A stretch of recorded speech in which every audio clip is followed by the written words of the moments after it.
La dimensión interna. Temas para este audio: Adam Kadmon y los mundos de la Kabbalah, del árbol de la vida, Atzilut, Bria, Yetzirah y así ya.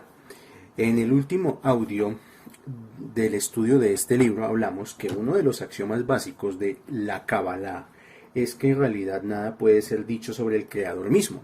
O sea, el creador no tiene ni forma ni atributo conocible por la mente humana. O sea, todo lo que la mente humana pueda pensar, sentir, teorizar sobre qué es el creador, nada de eso es el creador. O sea, porque nuestra mente llega hasta cierto punto de nivel de comprensión de esa fuente del todo. ¿Sí? Nosotros le llamamos el creador y religiosamente se le llama Dios, pero realmente tiene esa cualidad, es que nada puede ser dicho de manera tácita sobre el creador. O sea, por eso es que una de las prohibiciones básicas del judaísmo y de la cábala es tener imágenes o adorar imágenes o pensar que una imagen de cemento o de pintura o de lo que sea es Dios. Entonces, empecemos diciendo eso porque es por esta razón que en el árbol de la vida el creador es descrito como Ein Sof. O sea, cada vez que nosotros veamos en el árbol de la vida o en el Zohar que nos mencionan Ein Sof, el Ein Sof es básicamente la forma que tienen en el árbol de la vida de denominar esta fuerza llamada creador. Literalmente significa, la palabra Ein Sof significa en español el ser que no tiene fin ni límites. ¿Ok? El creador es infinito y por lo mismo indefinible e indescriptible. Él es ser ilimitado, la existencia pura antes del acto de la creación, la cual sigue incluso después de la creación, incluso en términos puramente conceptuales. No hay categoría alguna en la realidad que pueda definir al creador. Entonces hay una obra que se llama Tikunei HaZohar, que es una obra paralela al Zohar, sino que tiene otros temas y el Tikunei HaZohar básicamente se enfoca en la creación del universo. Entonces en el Tikunei Zohar se afirma literalmente ningún pensamiento puede captarlo. O sea, nada de lo que podamos pensar puede captar al creador, básicamente. Así pues, en este nivel Ein Sof nada más existe. O sea, cualquier concepto y categoría relacionada con la existencia debe ser creada de la nada. Ya lo habíamos hablado en algún audio anterior, que precisamente el atributo que hace creador al creador es que crea a partir de la nada. Nosotros los seres humanos no tenemos esa virtud. Nosotros creamos, pero a partir de lo que ya existe. Entonces alguien que es diseñador o alguien que es inventor o alguien que es ingeniero siempre está tomando como referente la naturaleza o como referente leyes físicas o como referente algo que alguien más inventó previamente para perfeccionarlo. Nosotros, nosotros si bien tenemos la capacidad de crear, no es igual al creador, porque el creador literalmente crea a partir de la nada. Nosotros no podemos hacer eso. Entonces, la voluntad primordial de crear es la primera de estas categorías. Según los maestros de la Kabbalah, el nivel de Adam Kadmon se refiere a la idea profunda de que la voluntad del creador es lo que constituye el fundamento subyacente a cualquier creación. O sea, todo lo que nosotros podamos percibir viene de la idea, una llamada idea voluntad del creador. Y este nivel se le llama Adam Kadmon. Puesto que ninguna cualidad puede ser atribuida a Ein Sof, de eso se infiere que si Dios posee o ejerce una voluntad, necesariamente tuvo que haberla creado. O sea que el creador también creó la voluntad de crear. Necesariamente tuvo que haberla creado. Por ello, el Zohar explícitamente afirma que el creador no posee voluntad en un sentido antropomórfico, hasta el nivel de definición que podamos expresar. Hay que decir que con el fin de crear el universo, Dios primero tuvo que, más o menos se puede decir, Dios tuvo que querer la existencia de la creación. Y para lograr esto tuvo que crear el concepto de voluntad. Esto, obviamente, desemboca en una paradoja última, ya que si Dios decide crear la voluntad, esto ya presupone un acto de voluntad. O sea que querer crear algo es ya en sí misma una voluntad. Esto ya presupone un acto de voluntad y significa que retroceder hacia Ein Sof, y pues para que nos demos una idea, Ein Sof está por encima de Keter. Cualquier persona que vea un árbol de la vida, que conozca las sefirot del árbol de la vida, Ein Sof está encima de Keter. Entonces, retroceder hacia Ein Sof, es decir, hasta Dios mismo, implica necesariamente una regresión infinita. Es por esto que el nivel de Adam Kadmon actúa como interfaz entre el creador infinito y la creación finita. Entonces, el primer eslabón o el primer enlace que se creó entre nosotros y el mundo infinito de Ein Sof y el creador mismo fue un intermediario, y ese intermediario se le conoce como Adam Kadmon. En cuanto tal, constituye una dimensión que está casi completamente fusionada con la luz divina que fluye hacia ella, y por ello, en sentido estricto, no puede ni siquiera ser llamado un universo. Es por esta razón que se corresponde con el ápice de la letra Yud, que ya lo hemos visto en los otros audios, y el nivel de Yehidá, que Yehidá es un nivel de alma que es la esencia singular. Es tan sublime este estado que podría ser descrito como si estuviera completamente adherido y unificado con el Ein Sof infinito. Es debido a esta proximidad con el Ein Sof que el nivel de Adam Kadmon es también referido como Ein, la nada. Y para esto yo quiero aclarar un concepto. La mente humana, si pudiéramos hacer un viaje interestelar por el árbol de la vida, y digamos que las sefirot del árbol de la vida fueran universos, que estamos en Malhut y vamos para Yesod, y imaginémonos una película tipo Interestelar o películas de viajes espaciales, y que tuviéramos que viajar hacia una galaxia llamada Yesod, y de Yesod tuviéramos que subir a una galaxia llamada Hot, y luego a una galaxia llamada Netzach, y luego a una galaxia llamada Tiferet, y luego a una galaxia llamada Geburah, y luego a una galaxia llamada Geset. Lo más lejos que un ser humano podría llegar es apenas a tocar un poquitico la Sefirá de Binah. Esa entrada al mundo de Binah se le llama Malhut de Atzilut. Y Malhut de Atzilut en el árbol de la vida es la dimensión, o es el universo, o es la galaxia, es el lugar de la creación donde es como una bodega gigantesca, donde está todo lo que ha existido, existe y va a existir. O sea que todo cuanto podamos nosotros concebir, pensar, inventar, crear, está en Malhut de Atzilut. Entonces, por poner un ejemplo más hacia el mundo común y corriente, en el momento en que Steve Jobs creó la tecnología para los teléfonos inteligentes, la tecnología de toque de pantalla, que antes eso no se hacía, o sea, era con botones, y los teléfonos tenían botones de números, y luego esos botones de números también daban la opción para hacer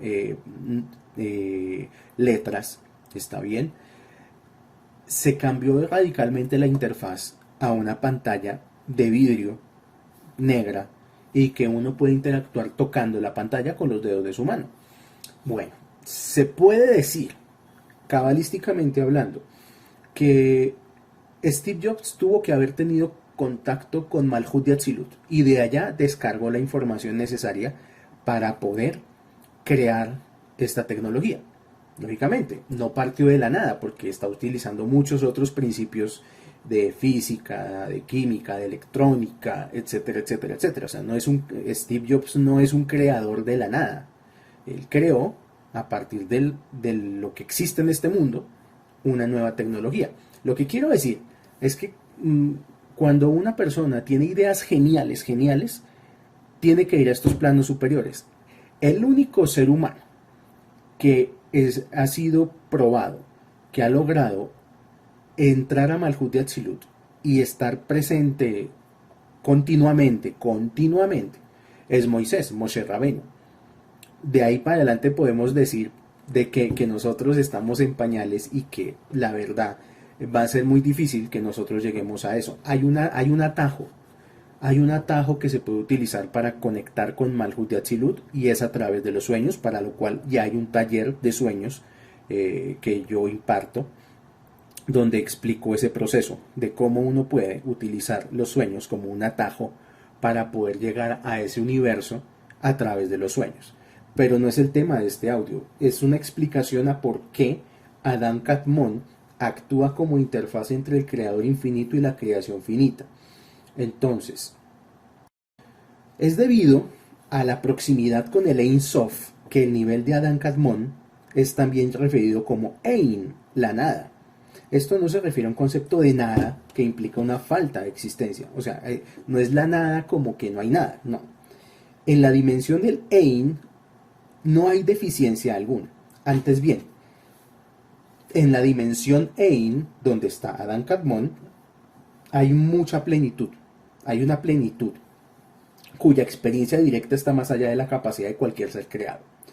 Es descrita como nada, es porque no hay categorías de la mente humana. O sea, cuando se llegue a conectar con el mundo del Ein Sof, con el mundo del Ein y con Adam Kadmon, se acaba la carencia, se acaba el dolor, se acaba el sufrimiento, se acaba el deseo mismo, porque es un mundo de quietud y de perfección absoluta.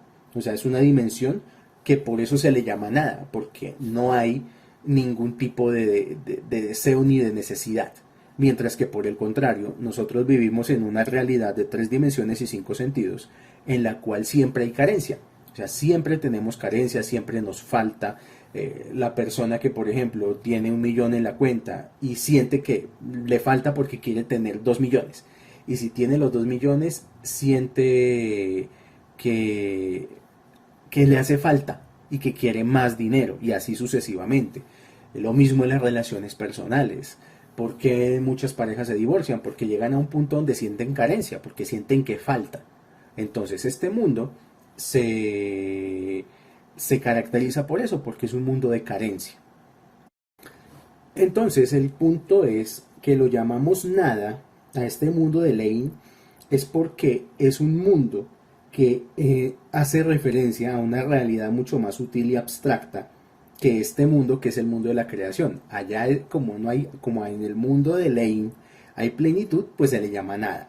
En cambio aquí, como hay carencia, se le llama a este mundo algo, porque siempre falta algo.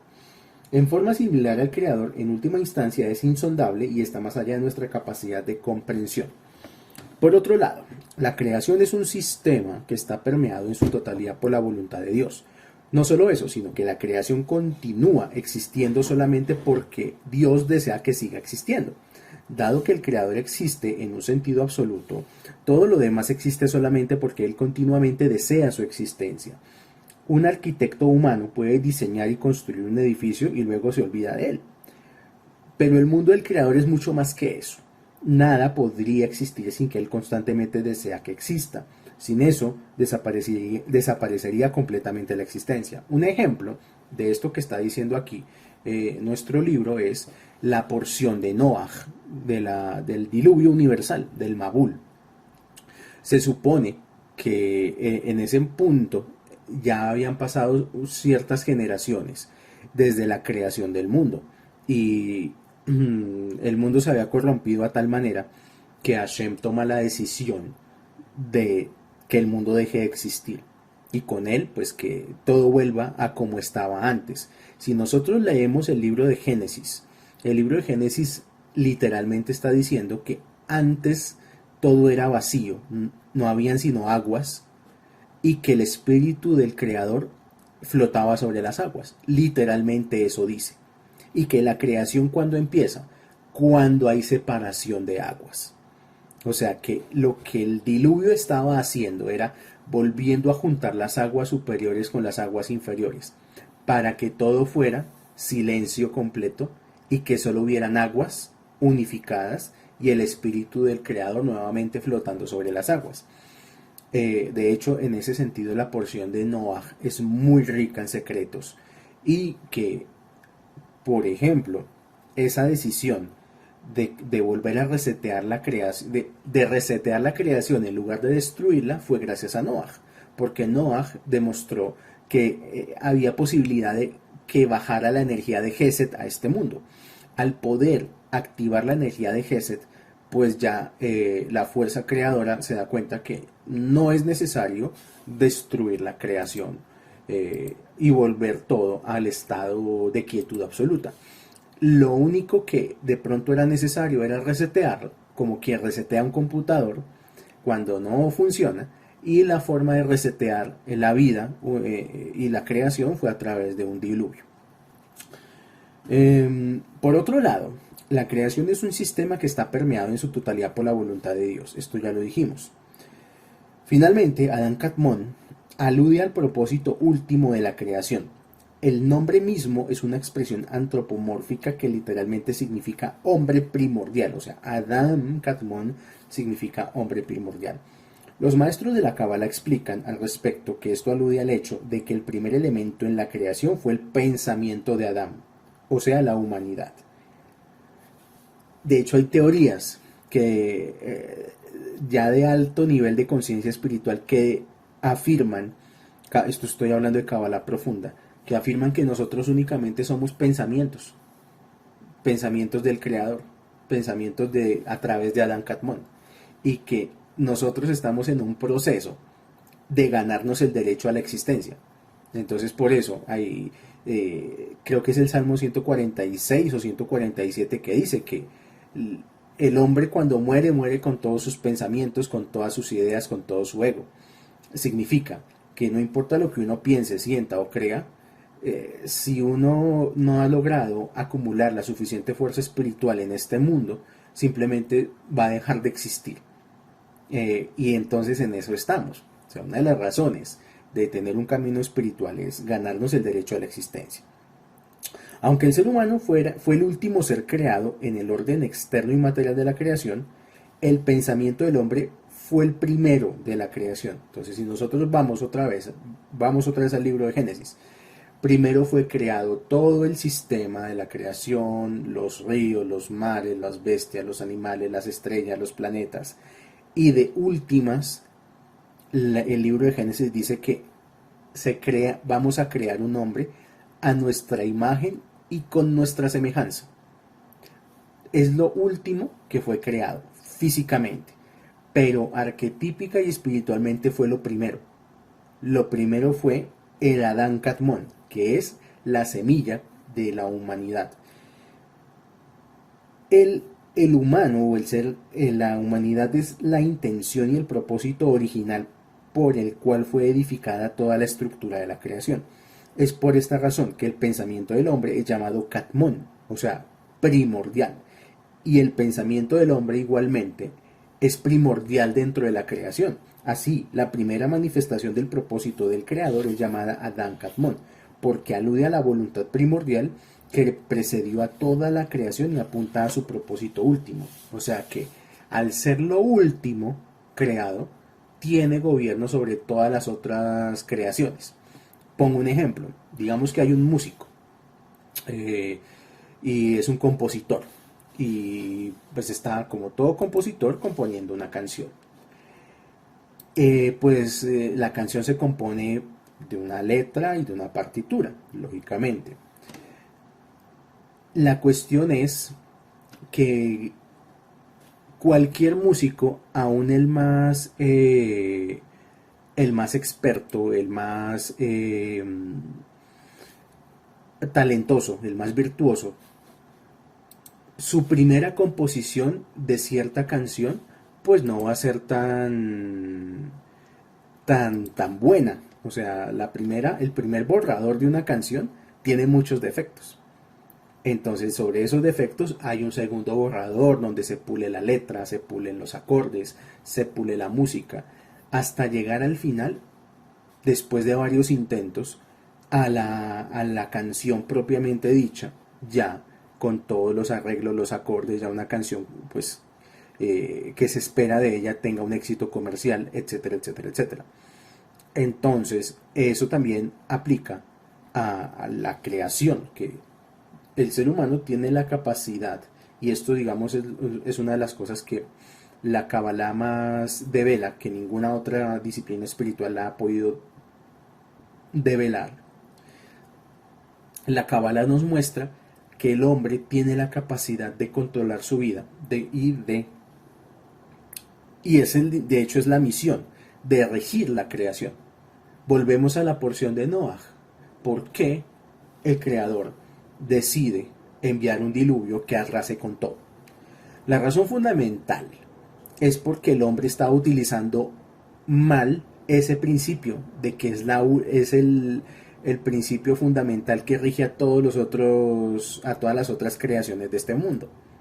Entonces ya estaba afectando negativamente el hombre a todo lo creado.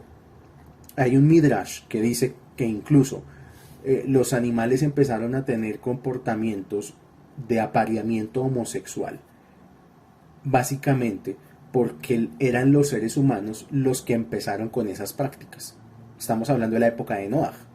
Y los animales se vieron afectados por las vibraciones mentales de aquellos que practicaban este tipo de actos homosexuales, y los animales también empezaron a repetirlos y a replicarlos. Y ahí hay una explicación a por qué, digamos que muchas personas defensoras de ese movimiento dicen que la homosexualidad es natural porque los animales, y ponen algunos ejemplos aislados y si fuera de contexto, que algunos animales simplemente tienen un instinto homosexual. Pongamos un ejemplo, los monos. Pero lo que la Cábala dice es que es todo lo contrario, que por culpa del ser humano y por culpa de las perversiones de la mente del ser humano es que los monos tienen relaciones homosexuales. Vamos entonces, vamos a dejar un poquito atrás estos conceptos de Adán Kadmon y de Ein Sof, y vamos a empezar a descender, a bajar por los mundos del árbol de la vida. Y el mundo que sigue a Adán Kadmon se llama Atzilut, que por ello mismo está más alejado del Ein Sof. Entre más vamos bajando, nos vamos alejando del Ein Sof, de la nada, donde todo es perfecto. Y el mundo que le sigue a Adán Kadmon se llama Atzilut. Esta dimensión recibe su existencia a través de Adán Kadmon, solo que en menor medida. La misma luz que se manifiesta en la dimensión de Adán Kadmon también se manifiesta en Atzilut, solo que con menor intensidad. No obstante, Atzilut sigue estando en tan estrecha proximidad a Ein Sof que queda absorbida completamente dentro de lo divino. Es por esta razón que Atzilut es también descrita en cierto sentido como Ein de la nada. Es la nada que está más allá de los límites de la comprensión humana. Y como lo comenté, aparte que es muy difícil explicar el concepto de Atzilut, el ser humano más elevado espiritualmente solamente va a llegar a Malhut de Atzilut, a la parte más bajita de Atzilut. Puede ser definido, estamos hablando de Atzilut, como la dimensión potencial del mundo, como el aspecto de realidad que solo existe a nivel potencial. Nosotros existimos dentro del tiempo, estoy hablando de nosotros los seres humanos. Estamos en una paradoja de tiempo, espacio y movimiento. Y por ello los parámetros de nuestros pensamientos solo existen dentro del tiempo. O sea, nosotros no podemos tener pensamientos fuera de tiempo, espacio y movimiento. Que se puede llegar, sí, pero por defecto, normalmente, los pensamientos de una persona son en tiempo, espacio y movimiento. Es como una prisión mental, por así decirlo. Es por ello que las únicas cosas que son reales para nosotros son aquellas que existen al mismo tiempo que nosotros. Y esto aquí es interesantísimo. Por eso mucha gente le cuesta tanto conectar con la espiritualidad, le cuesta tanto contemplar que hay más allá de la realidad. Para muchas personas, lo único que existe es lo que pueden ver y tocar, y con lo cual se pueden relacionar directamente. Pero hay almas que ya vienen con cierta elevación espiritual, y ya esas almas son las que buscan Torah, esas almas ya son las que buscan Kabbalah, esas almas ya son las que saben que hay algo más, que esto no puede ser todo, que el ser humano no nació solamente para comer, dormir, emitir excrescencias, excrementos, trabajar, pagar recibos y algún buen día morirse, que hay algo más en y que la conciencia es eterna. Y ese es el impulso interno que a los cabalistas nos lleva a estudiar la Torá, básicamente. Mientras que para la mayoría de las personas, los pensamientos que van a tener durante toda su vida solo existen dentro del tiempo. Hay meditaciones que lo pueden sacar a uno del tiempo y llevarlo a los niveles de existencia. Sobre todo meditaciones activas. Yo en el grupo he compartido alguna, en PDF de hecho. Como nuestros pensamientos existen dentro de nuestra mente en tiempo presente, alguien que va a nacer dentro de 1000 años no existe para nosotros, ya que toda nuestra existencia y todo nuestro proceso de pensamiento solo tienen lugar dentro del tiempo. No obstante, para un ser divino que existe más allá del tiempo, sí pueden coexistir presente, pasado y futuro al mismo tiempo. Pero como esta realidad no está en el presente, no existe para nosotros. Entonces es como, imaginémonos que nuestra mente se pudiera expandir y pudiera trabajar de la misma manera que trabaja el director de una película. Las películas, como sabemos todos, son la repetición de fotogramas. O sea, fotografías que se superponen una sobre la otra y al moverse dan la idea de movimiento. Eso es básicamente una película. Miles y miles de fotos colocadas en fila, y esas miles y miles y miles y millones de fotos son las que nos dan la idea de que hay movimiento dentro de una película. Una persona que no está en espiritualidad, lo único que puede ver es la película. O sea, ver los sucesos de la película, sea que la película dure 2 horas, 3 horas, lo que sea. Una persona que está en el camino de la Torá, de la Kabbalah, que está forzando su mente a elevarse a niveles de conciencia, esta persona podría subir su conciencia a ver todos los fotogramas de la película. Vería el principio, la intermedio y el final de la película todo al mismo tiempo. Y más aún, podría sacar y meter fotogramas y modificar la película de su vida. De hecho, uno de los objetivos de un proceso espiritual como el que estamos estudiando es ese, que pudiéramos nosotros, por ejemplo, ir a hablar con nuestro yo del futuro y advertirle muchas cosas, o ir al yo del pasado y evitar que cometiéramos ciertos errores, o viajar aún más allá a nuestras vidas anteriores. Cada vez que una persona guarda misbot, cada vez que una persona reza, cada vez que una persona guarda Shabbat, está preparando su alma para ese nivel de modificación de la realidad. De eso es de lo que se trata. Y eso que estoy explicando, ser el director de la película que mueve los fotogramas, es estar más allá del tiempo. Y no solamente quedarnos con lo que el presente nos va mostrando, de la película que se nos pone frente a nosotros en el tiempo presente. Ahora, la expresión Atzilut, la palabra Atzilut se escribe con las siguientes letras: Aleph, Zain, Yud, Lamed, Vav y Taf. Esta palabra se deriva de la raíz Etzel, que la palabra Etzel se escribe Aleph, Tzadi, Lamed, que significa cercanía. ¿Qué quiere decir esto? Esto se debe a que, en relación con todo lo que le sigue después, la dimensión de Atzilut es la más cercana al ser absoluto, y por lo tanto representa el grado de intimidad más profundo con él. Atzilut se corresponde con el ápice de la letra Yod del tetragrama que ya estudiamos en otros audios, así como con el nivel de Hayá, que es la esencia viviente. En este sentido, constituye la esencia de la existencia que el Creador quiso otorgar a su creación. Atzilut es también la dimensión donde surgen todas las sefirot, o sea, todo el sistema de sefirot nace en Atzilut. Aquí de nuevo tenemos la voluntad del Creador, seguida por su sabiduría, Jochma, inteligencia, Binah, amor, Gesed, retención, Geburah, etcétera, etcétera. Todos estos términos se refieren a diversos conceptos, cualidades y atributos que el Creador utiliza con el fin de crear y dirigir su propio universo. Como tales, constituyen los ingredientes básicos de la creación. No obstante, en la dimensión de Atzilut, estos conceptos básicos o axiomas todavía están en un estado indiferenciado. Es por esto que hay un libro que se llama el Sefer Yetzirah, escrito por el patriarca Abraham. El Sefer Yetzirah se refiere a ellos como las 10 sefirot inefables, o Dicho de otra manera, las 10 sefirot de la nada. Es sólo cuando se visten con el ropaje de las dimensiones inferiores que pueden ser concebidos como fuerzas distintas entre sí. Entonces, en resumen, Atzilut es el mundo donde está nuestra mejor versión.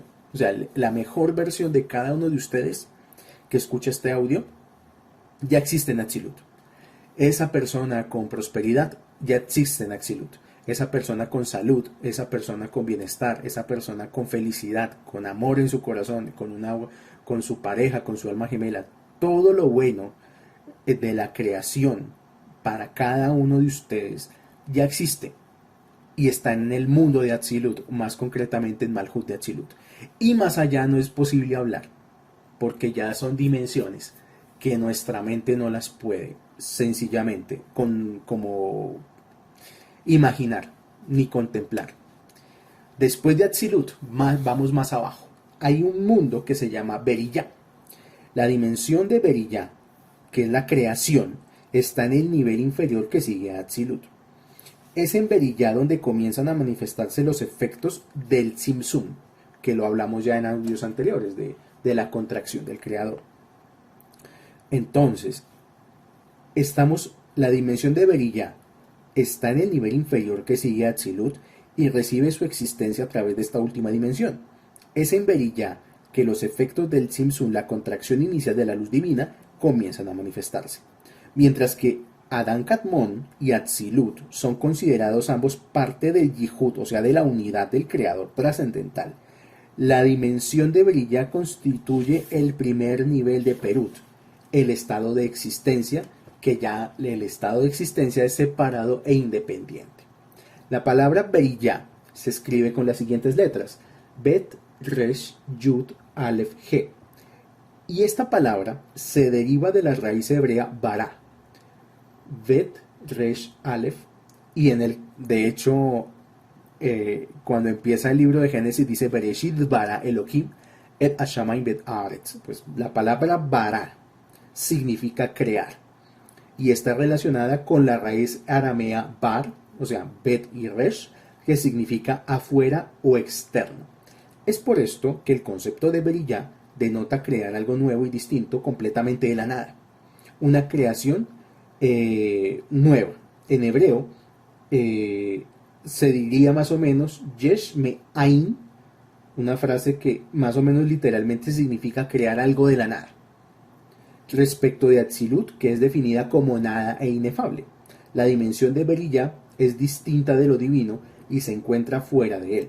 Beriyá también se corresponde con la primera letra G del tetragrama, que es la mano que define a la existencia y la hace accesible. Es por ello que a partir de este nivel que comenzamos a relacionarnos con el Creador como entidades independientes. En los mundos superiores, Atzilut, Adán Kadmon y Ein Sof, no hay división. Todo es unidad absoluta y completa.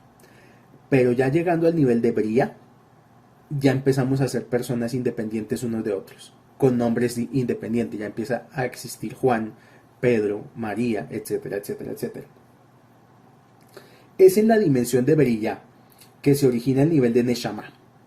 En este sentido, la Neshama representa un cierto grado de separación del Creador. Al mismo tiempo, el nivel de Neshama también implica una conciencia íntima de lo divino. Ya hemos explicado que en el nivel de Hayá no existe la individualidad, o sea, Hayá es la nada. O sea, el nivel de alma de Hayá es otra vez el Ein Sof, que nuestra mente es incapaz de captar. En cambio, la Neshama ya constituye el inicio de algo, y por lo tanto de la existencia independiente. No obstante, se trata de una existencia que es consciente y se une a el nivel de Ein que lo precede. O sea que es ser consciente que existimos, básicamente. Debo decir que los animales, las plantas, los minerales no son conscientes de su existencia, mientras que nosotros sí. Nosotros ya no somos el Homo sapiens, sino el Homo sapiens sapiens, el hombre que sabe, el hombre que es consciente de sí mismo y es consciente de su existencia. Beriyá, también llamada el universo del trono o el Olam Akise, se le conoce de esta manera también. En términos generales, cuando se refiere al creador, el concepto de trono connota una idea de descenso. Cuando una persona se sienta, lo que hace es hacer que su cuerpo descienda. Muchas veces cuando nosotros rezamos, hay momentos donde rezamos de pie y estamos de pie rezando, pero hay momentos donde se pide y es como una cuestión obligatoria que la persona se tiene que sentar. La idea de sentarnos implica que descendemos de nuestro nivel a un nivel inferior. El pueblo judío nunca se arrodilla, únicamente durante Yom Kippur. En la fiesta de Yom Kippur, en el ayuno de Yom Kippur, hay un momento que es el único momento donde el judío se arrodilla. Pero los demás días del año, la forma de arrodillarse del pueblo judío es sentarse. Entonces aquí nos está diciendo que en un sentido similar, cuando simbólicamente decimos que Dios se sienta en su trono, queremos decir que Él hace que su esencia descienda a nivel con el fin de cuidar a su creación. O sea, que Dios desciende su energía. Como veremos más adelante, cuando la Biblia habla del trono de Dios, se está refiriendo al vehículo a través del cual Él expresa este cuidado. Este vehículo es la dimensión de Beriyá. Hay un capítulo del Talmud en Masejet Hagigá que nos dice que nos relata más bien los 7 cielos o los siete firmamentos, y que llegando al último firmamento podríamos llegar al trono celestial. Esto yo lo quiero hacer en un audio aparte porque es un estudio fascinante cómo el Talmud describe la realidad punto por punto, pero solo para dar como una descripción de que esto no solamente está en la Kabbalah, sino también está en el Talmud. Ahora, ya pasamos por Ein Sof, ya pasamos por Adam Kadmon, ya pasamos por Atzilut, ya pasamos por Briah. Ahora tenemos que pasar al nivel siguiente, hacia abajo, Yetzirah. La palabra Yetzirah se escribe Yud, Sadi, Yud, Resh, He.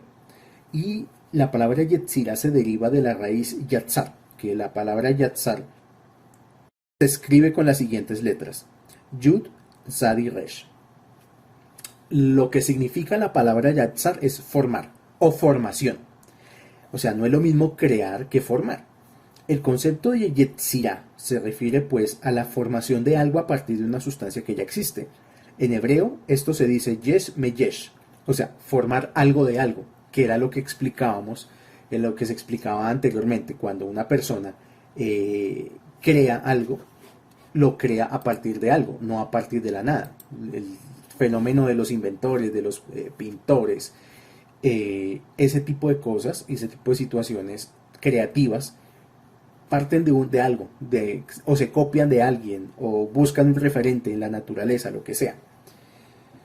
Yetzirah constituye la dimensión del alma del Ruach y se corresponde con el mundo angélico de fuerzas espirituales, situado justo más allá de nuestro universo físico. Hablando de la creación de Olamot, las dimensiones existenciales a través del profeta Isaías, Dios dice: yo formo, o sea, dice yo, Yotzer, la luz, y creo, Boré, la oscuridad. Esto está en el profeta Isaías 45:7. Forma y crea, Yotzer, Boré. Aquí podemos comprobar que la idea de crear se refiere a generar algo de la nada, mientras que formar se relaciona con el proceso de modificar algo a partir de algo. Respecto del creador, la oscuridad es una realidad completamente nueva que no tiene relación alguna con él, y por esto se dice que es creada, es decir, que constituye algo de la nada. La luz, en cambio, emana de la esencia misma del creador, y por ello es definida como formada. O sea, la luz es algo, o sea, es definida como formada, o sea, algo a partir de algo preexistente. En términos generales, se considera que el pensamiento se halla en el nivel de Briah, de creación. O sea, que cuando a nosotros se nos ocurre algo, se nos ocurre un negocio, voy a poner un puesto de empanadas, qué sé yo, con sabor a pizza, o algo que para mí puede ser revolucionario, helado frito. O sea, ese tipo de ideas geniales surgen en el nivel de Briah. ya que el pensamiento es un fenómeno que se origina de la nada. En cambio, el habla procede del pensamiento y en cuanto tal constituye un fenómeno que surge a partir de algo ya dado. Por esta razón, se considera que se halla en el nivel de Yetzirah, o sea, de formación. Una cosa es yo pensar en hacer helado frito y otra cosa es, bueno, ¿cómo lo voy a hacer? ¿Cómo voy a hacer para meter una bola de helado en una paila caliente y que no se derrita y que me salga un producto delicioso? Eso ya es mundo de Yetzirah, formar la idea. Cuando el profeta Isaías, Yeshayá, dice que Dios forma la luz, esta afirmación es paralela al versículo de Bereshit, capítulo 1, versículo 3, donde la Torah relata, Dios dijo, sea la luz. Ahí la frase, Dios dijo, alude a la dimensión de Yetzirah, o sea, la formación, que es el primer nivel del habla. Cuando nosotros rezamos y usamos palabras, las usamos para formar un túnel de realidad. O sea, por eso hay un orden de rezo. Se reza en la mañana, en la tarde y en la noche. Es un tema extenso, pero lo que quiero decir es que pronunciar las palabras en hebreo que pronunciamos todos los días cuando rezamos tienen un propósito que es la conformación de nuestra realidad, la conformación de los sucesos que nos van a suceder. Por eso es que se reza, no con el sentido religioso de papito Dios dame, dame, dame, dame. Porque pues eso es, y vuelvo y digo, eso es otro tema que incluso tiene que ver con matemática, tratar de explicar esa relación de cómo pedir. Pero bueno, ya iremos poco a poco con eso. El caso es que aquí dice, la frase, Dios dijo, alude a la dimensión de Yetzirah, que es el nivel del habla. Sin embargo, en ningún lugar del relato de la creación, la Torah nos dice que Dios haya dicho sea la oscuridad. De hecho es así. Cuando uno lee la Biblia, la Torah, dice que en el principio todo era oscuridad. Eso es lo que dice. Entonces, ello implica que la oscuridad no se relaciona con el nivel del habla, sino solo con el del pensamiento, que es el de Beriyá, creación. Es por eso que la Torah simplemente dice, y la oscuridad estaba sobre la superficie del abismo. Génesis capítulo 1, versículo 2. O sea, que aquí no ha mencionado que Dios habló o dijo. Dios nunca dijo, hágase la oscuridad. Hazbe Shalom. No. Él dijo fue, hágase la luz. Vamos ahora al nivel más bajo de los mundos, de los Olamot, que es Asiyá. La palabra Asiyá se deriva de la raíz Asá. O sea, Asiyá se escribe Ain, Shin, Yud, He, y se deriva de la raíz Asá, que es Ain, Shin, He, que significa hacer. Es por ello que la dimensión de Asiyá connota la idea de acción final y culminación. Se corresponde con el nivel de Nefesh y representa la conciencia del mundo como un recipiente hecho con el fin de recibir la luz del Creador. Es en el universo de Asiyá que la dimensión espiritual realmente interactúa con la dimensión física, haciendo que el conjunto de los 5 universos llegue al punto de culminación para el que fue creado. El enunciado completo que el profeta Yeshayá expresa respecto de la creación por parte de Dios de los Olamot es el siguiente, abro comillas, yo formo, Yotzer, la luz y creo la oscuridad, yo hago, Ose, la paz y creo, Bore, el mal. Esto está en Isaías 45:7.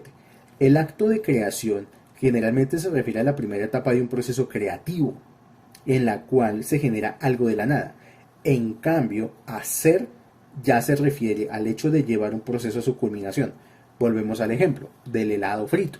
O sea, cuando ya la idea llega al mundo de Asiyá, es porque ya la persona sabe cómo hacer el helado frito. Y ya lo hace. O sea, ya lo tiene desarrollado, ya lo hizo y ya lo probó, ya es un producto terminado. Es por esta razón que la escritura dice que Dios crea el mal, relacionando así este concepto con el de crear la oscuridad, al igual que la oscuridad que consiste en la restricción y contracción de la luz. La posibilidad del mal tuvo que haber sido creada de la nada. Antes de la contracción, esto lo hablamos en audios anteriores, antes del Tzimtzum, lo único que existía era la luz del ser infinito. No obstante, la infinitud misma del Creador excluye por definición la existencia de cualquier ente capaz de recibir la esencia de vida que Él le quiere dar. Por eso era necesario crear algo completamente diferente y opuesto al propio creador. A esto se refiere el concepto de contracción de luz divina, que en el versículo es descrito como la oscuridad y el mal. Y de ahí nace, por ejemplo, ya lo iremos viendo, el concepto del libre albedrío. Por eso el creador no puede violar su propia creación. El libre albedrío humano es el que determina también para dónde va la creación. El creador nos creó el escenario para que nosotros tengamos, siempre que se nos presenta algo, tengamos libre albedrío y tomemos decisiones. Por ejemplo, una persona que está casada, tiene su esposo o su esposa, y se le presenta alguien en la calle, se le presenta pues se presenta la oportunidad de cometer infidelidad. El escenario fue creado por el creador, pero la decisión de ser infiel o no, eso ya no es del creador, eso ya es de cada uno de nosotros. Si tomamos la decisión de cometer adulterio o de no hacerlo, por poner un ejemplo. Lo mismo, la comida, me sirven pizza hawaiana con tocineta, yo ya sé que no puedo comer cerdo. El creador me pone el escenario, ahí te voy a poner una pizza con tocineta. ¿Qué vas a hacer? ¿Te la vas a comer o vas a aplicar restricción y sabes que no debes hacerlo y no lo haces? O sea, que la oscuridad en este caso es contracción, y la oscuridad permite la existencia de un mundo finito donde la presencia del creador sea completamente indetectable, y además tanto el bien como el mal puedan actuar libremente. A su vez, esto allana el camino para la existencia de un ser creado opuesto a Dios y alejado de él, quien entonces puede ya asemejarse a él escogiendo libremente la luz en lugar de la oscuridad, el bien en lugar del mal. De hecho, el mal tiene como único objetivo ser transformado por el hombre por medio del acto de elegir el bien. Es a través de esta lucha que el hombre llega a alcanzar Shalom. O sea, Shalom es un estado de conciencia que es la armonía existencial, unificando así tanto a él mismo como a toda la creación con el ser infinito.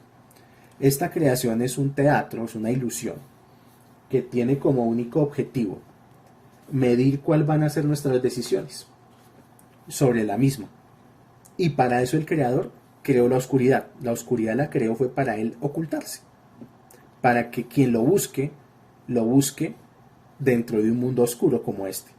O sea, cuando el creador se revele en la etapa de la corrección final, pues ya no tendrá ningún sentido buscar al creador, porque el creador se reveló. O sea, cuando venga Mashiach, cuando ya venga la etapa final, el Tikkun Olam, y se termine todo el juego, ya se acabó el tiempo para buscar espiritualidad, porque ya incluso la propia espiritualidad será obsoleta, ya será un concepto obsoleto para nosotros los seres humanos, cuando ya esté el Mashiach entre nosotros. Ojalá sea pronto en nuestros días.